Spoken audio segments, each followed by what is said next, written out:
Iran నాగరికతను అంతం చేస్తాం, Donald Trump తీవ్ర హెచ్చరిక.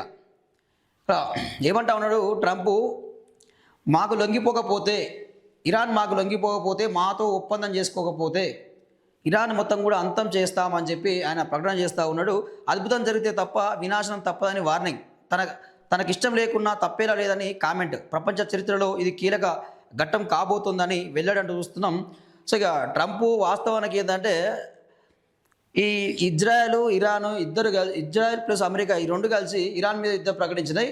సో మాకు అక్కడ మొత్తం కూడా ఎక్కడైతే చెమురుకు సంబంధించిన వాటి మీదనే వీళ్ళు ఎక్కువగా దాడులు చేస్తూ ఉన్నారు. చెమురు నిల్వల మీదనే, ఆ ప్లాంట్ల మీద నిల్వలు చేస్తూ ఉన్నారు. సో ఇప్పటివరకు చెమురు నిల్వల మీద మేము దాడులు చేసాం, కానీ ఇప్పటి నుంచి ప్రజల మీద మేము దాడులు చేస్తాం, ఇరాన్నే లేకుండా చేస్తాం, తూర్చిపెట్టుకుపోయేలా చేస్తామని చెప్పి ట్రంప్ వార్నింగ్ ఇస్తూ ఉండు.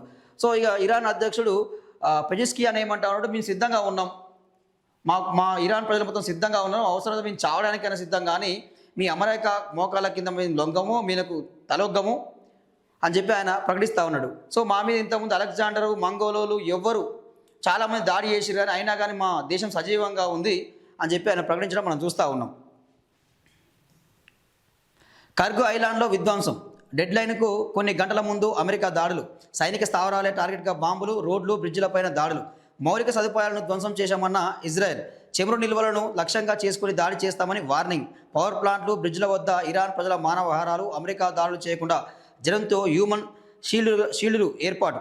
సౌదీపైకి 7 క్షిపణులతో ఇరాన్ అటాక్. ఇంధన కొరతతో పాక్లో లాక్డౌన్ అంటూ చూస్తున్నామండి. సో ఇట్లా ప్రజలందరూ కూడా, ఇరాన్ ప్రజలందరూ కూడా ఇక్కడ మొత్తం అమెరికా దాడులు చేయకుండా ఇరాన్లోని ఓ పవర్ ప్లాంట్ చుట్టూ మానవహారం అటుగా.